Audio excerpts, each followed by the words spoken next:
Hello students, in this video I will continue my talk on rhinencephalon. Okay, please go through my previous video for the introduction part of rhinencephalon. Physiology of olfaction. Olfactory receptor cells react to the odorant molecules in the same way that most sensory receptors react their specific stimuli. Okay, now in my previous video I already explained you about the olfactory receptor cells. So this olfactory receptor cells, they will receive the stimulus from the olfactory receptors which are present in the olfactory cilium. Okay, so these are the dendrites, these are the dendrites of the olfactory receptor cells. Okay, in the olfactory epithelium,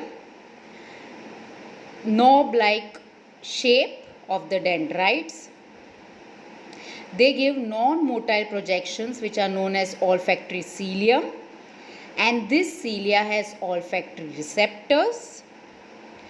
The odorant molecules, that is the chemicals from the odor, they bind to the olfactory receptors of the olfactory cilium. The olfactory receptors get stimulated and the impulse travels to the olfactory receptor cells. Clear? So, the olfactory receptor cells, they react to the odorant molecules in the same way that most sensory receptors react to their specific stimuli. Okay, like visual receptors, they react to vision. Auditory receptors, they react to hearing. So, the olfactory receptors react to specific stimuli, that is the smell, odorant molecules. A generator potential depolarization develops and triggers one or more nerve impulses. So here there is resting membrane potential, action potential. So these are the basic things which you all must be aware of. So when the stimuli occurs, a generator potential develops, that is depolarization. Okay, so ions are depolarized, there is movement, and this triggers one or more nerve impulses. So the nerve impulses are triggered because of generation of potential, that is depolarization. This process called olfactory transduction, it occurs in the following way. How this process occurs of olfactory transduction. Now what was transduction? Transduction is the conversion of stimulus energy into a graded potential in a sensory receptors. So stimulus is converted into potential in a sensory receptor is known as transduction, and here the sensory receptors are the olfactory receptor cells. Okay, now binding of an odorant to an olfactory receptor protein in an olfactory cilium stimulates a membrane protein called G protein. Okay, so what is happening first? The odorant molecule binds to the olfactory receptor protein. There is olfactory receptor proteins which are present in olfactory cilium, and this stimulates the membrane protein called a G protein. So odorant molecule, it binds with the olfactory receptor protein in the olfactory cilium. It stimulates a membrane protein called the G protein. The G protein in turn activates the enzyme adenylate cyclase to produce a substance called cyclic adenosine monophosphate. So what does the G protein does? it will activate one enzyme which name is adenylate cyclase, which is an enzyme, and this enzyme will produce a substance which is known as cyclic adenosine monophosphate, CAMP. This CAMP, it opens a sodium ion channel, that means depolarization is occurring, that allows sodium to enter the cytosol, which causes a depolarizing generator potential. So what is happening? A generator potential is established. Now how it is established? The olfactory receptor protein which is present in the olfactory cilium, it binds with the odorant molecule, okay, and it will stimulate a protein whose name is G protein. Now G protein will activate one enzyme whose name is adenylate cyclase, and this enzyme helps in production of a substance called cyclic adenosine monophosphate, that is known as CAMP. This CAMP will help to open sodium ion channel, and that will allow the sodium ions to enter the cytosol, which causes depolarizing generator potential to form in the membrane of the olfactory receptor cell. Okay, so depolarization occurs where sodium ions enter into the olfactory receptor cell. If the depolarization reaches threshold, an action potential is generated along the axon of the olfactory receptor cell. So depolarization occurs in the olfactory receptor cell, and if depolarization reaches to its highest level, so what happens? An action potential is generated along the axons of the olfactory receptor cells. So again I will repeat, what is the physiology of olfaction? Binding of the odorant molecule, okay, the odorant molecule, it binds to the olfactory receptor protein in an olfactory cilium, and this will stimulate membrane protein called a G protein. The G protein, in turn, it activates one enzyme whose name is adenylate cyclase, and this enzyme produces a substance called cyclic adenosine monophosphate. So this is CAMP pathway. Now this CAMP pathway, it will open, okay, a sodium ion channel, Na plus channel, and it will allow the sodium ion to enter the cytosol, okay, it will enter the cytosol of the olfactory receptor cell.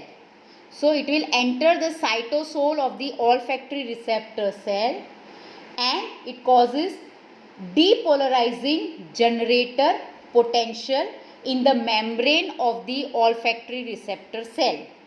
So there is depolarization in the olfactory receptor cell. Now if depolarization reaches to the highest threshold, an action potential is generated. Action potential is this depolarization, and when it reaches to the highest level, the action potential is generated along the axons of the olfactory receptor cells. So there is action potential which is generated along the axons of the olfactory cells, and as you all know, the axons of the olfactory receptor cells, they pierces the cribriform plate of the ethmoid bone and reaches the olfactory bulb. Okay, clear? So this is the physiology of olfaction. Now we'll go to the olfactory pathway. On each side of the nose, okay, on each side of the nose, about 40 bundles of slender unmyelinated axons of olfactory receptor cells, it extends through about 20 olfactory foramina in the cribriform plate of the ethmoid bone. Okay, so in the each nostril, the each nostril. Okay, when we take, this is the olfactory epithelium. Okay, this olfactory epithelium consists of three cells: the olfactory receptor cells, the supporting cells, and the basal cells. Now, on each side of the nostrils, about 40, almost about 40 bundles of the slender unmyelinated axons of the olfactory receptor cells. They extend through about 20 olfactory foramina in the cribriform plate of the ethmoid bone. So, from the olfactory epithelium, there is olfactory receptor cells, and the axons of these receptor cells will pierce the cribriform plate of the ethmoid bone. So, how many? There is 40 bundles of unmyelinated slender axons of the olfactory receptor cells are present on each side of the nostril, and they will ascend and they will pierce into the cribriform plate, which is having almost around 20 olfactory foramina. Okay. So, this olfactory receptor cells, there are axons, okay, and there are 20 olfactory foramina in the cribriform plate. So, there is foramina in the cribriform plate, and this foramina will help to enter the axons of the olfactory receptor cells. Clear? This 40 or so bundles of axons collectively form the right and left olfactory nerves. So, this 40 or so bundles of the axons, okay, collectively form the right and the left olfactory nerves. Okay, so they collectively form the right and left olfactory nerves on each side of the nostril. Okay, so again I'll repeat, the 40 or so bundles of axons of the olfactory receptor cell. These axons, they collectively form the right and left olfactory nerves. Okay, they collectively form the right and left olfactory nerves. That is the first nerve. Okay, this is part of olfactory nerve. Now, the olfactory nerves terminate in the branch in the paired masses of grey matter called olfactory bulbs. Okay, so where these olfactory nerves are terminating, they are terminating in the brain in paired masses of grey matter called olfactory bulbs. So these parts of the olfactory nerve are terminating as paired masses of grey matter in the olfactory bulb. Now, where this olfactory bulb is located? This olfactory bulb, which are located below the frontal lobes of the cerebrum and lateral to the crista galli of the ethmoid bone. So, these olfactory bulbs are located in the frontal lobes. Okay. So, in the frontal lobes, this olfactory area is located. Okay, in the frontal lobe. Clear? So, this is your frontal lobe. In the frontal lobe. So, here is the olfactory area or olfactory bulb,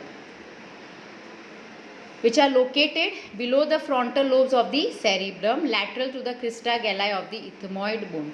Within the olfactory bulbs, the axon terminals of the olfactory receptor cells form synapse with the dendrites and cell bodies of the olfactory bulb. Okay, so you can see within the olfactory bulb, you can see this is the olfactory bulb which is present on the inferior surface of the cerebrum, which I have shown you in my previous diagrams. So, within the olfactory bulbs, this is the olfactory bulbs. Okay, Now, within the olfactory bulbs, these are the olfactory bulbs. So within the olfactory bulbs, the axon terminals of the olfactory receptor cells form synapse with the dendrites and the cell bodies of the olfactory bulb. So you can see here, within the olfactory bulb, the axons of the olfactory receptor cell, the axons of the olfactory receptor cells, they form synapse with the dendrites and the axons of the olfactory bulb neurons. Okay, with the olfactory bulb neurons. You can see here, they are forming synapse with the dendrites and the cell bodies. Okay, they are forming synapse with the dendrites and the cell bodies of the olfactory bulb. Okay, now the axons of the olfactory bulb neurons, they extend posteriorly and they form the olfactory tract. Okay, so what is happening? This is olfactory transduction is occurring at the olfactory receptor cell. This will lead to generation of action potential. Okay, and this action potential will reaches the axon of the olfactory receptor cells. These axons of the olfactory receptor cells, they pierces the cribriform plate and they will reach the olfactory bulb. In the olfactory bulb, the axons of the olfactory receptor cells, they synapse with the cell body and the dendrites of the olfactory bulb neuron. So there is synapsing occurring. And what happens? The axon of the olfactory bulb, they will go posteriorly and they will form the olfactory tract. So this is the olfactory bulb where synapse is occurring between the axons of the olfactory receptor cell and the cell body and the dendrites of the olfactory bulb neuron. This is the synapse. And the axon of the olfactory bulb neuron, it extends posteriorly and it will form the olfactory tract. Some of the axons of the olfactory tract, it projects to the primary olfactory area of the cerebral cortex, which is located at the inferior and medial surface of the temporal lobe, the primary olfactory area where conscious awareness of smell begins. So this olfactory bulb neuron, the axons extend posterior and they form olfactory tract. And this olfactory tract, it will reach the temporal lobe. So this olfactory tract will reach the temporal lobe. So you can see here, this is the olfactory epithelium. This reaction occurs in the completely olfactory receptors, then it goes to the cribriform plate, pierces, then there is olfactory bulb and this olfactory tract. Okay, so there is olfactory tract. This is this olfactory tract, then it goes to the cerebrum, the temporal lobe. Okay, so in the cerebrum there is olfactory area in the cerebrum. So this olfactory tract will reach the olfactory area in the cerebrum, that is in the temporal lobe. Olfactory sensations are the only sensations that reach the cerebral cortex without first synapsing in the thalamus. So it doesn't synapse with in the thalamus. It is directly reaching the cerebral cortex. Please remember. Other axons of the olfactory tract project to the limbic system and hypothalamus. So it is not synapsing in the thalamus, but it reaches the limbic system and the hypothalamus. And these connections account for our emotional and memory evoked responses to odors. Okay, so this olfactory tract, they reaches the temporal lobe without any synapse in the thalamus, but they project to the limbic system and hypothalamus. And this connection, it tells you about the emotional and memory evoked responses to odors. Now, what is the example of emotional and memory evoked responses? Examples are sexual excitement or smelling a certain perfumes. When you smelling a perfume leads to sexual excitement, which is in our memory. Nausea on smelling of food that once made you violently ill. So when you get smell of certain food, you become aware that because of this smell, I get ill. Okay, and there is nausea. So this is because of emotional and memory evoked responses, and odor evoked memory of a childhood experience. So certain odor, it is memorized in your brain. It is because of childhood experiences, past experiences, and this is because of connections in the hypothalamus and the limbic system. From the primary olfactory area, pathway also extend to the frontal lobe. So from the primary olfactory area that is present in the temporal lobe, it will also extend to the frontal lobe. An important region for odor identification and discrimination in the orbitofrontal area. Okay. So this is an important area for identification and description of the odor. People who suffer damage in this area have difficulty in identifying different odors. So those who are having damage in the frontal lobe area, okay, they have difficulty in identification and discrimination. So those who are having problem in the frontal lobe area, where there is extension of the primary olfactory area, this primary olfactory area is basically present in where? In the temporal lobe. Okay, it is present in the temporal lobe, and some part also extends into the frontal lobe.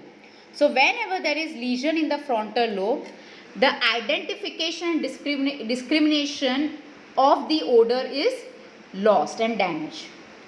PET, that is positron emission tomography studies suggest some degree of hemisphere lateralization. So with the help of PET test, we come to know where is the lesion present. The orbitofrontal area of the right hemisphere exhibits greater activity during olfactory processing. Okay. Now I'll go to the applied anatomy, that is hyposmia, that is reduced ability to smell. The smell is reduced, that is known as hyposmia. Due to head injury, there is head injury, the temporal frontal lobe affected, damaged. So the olfactory area would be damaged, and there is hyposmia, that is reduced in the ability of smell. There is head injury, Alzheimer's disease, Parkinson's disease, and certain drugs like steroids and corticosteroids, and smoking. This can lead to reduce in ability of smell. The next is anosmia. Anosmia means there is total loss of smell, which could be temporary and permanent. Okay. So this was all about the olfactory pathway. Okay. So I'll repeat once. The odorant molecule, it binds with the olfactory receptor. Okay. And the G protein is activated, which leads to activation of cyclic AMP pathway. Okay. So there is depolarization occurring. This depolarization, it reaches the olfactory receptor cell. It reaches the axons of the olfactory receptor cells, and there is action potential generated. Okay. Sodium ions, they enter. Okay. And this axons impulse is generated, and these axons are piercing the cribriform plate of the ethmoid bone. This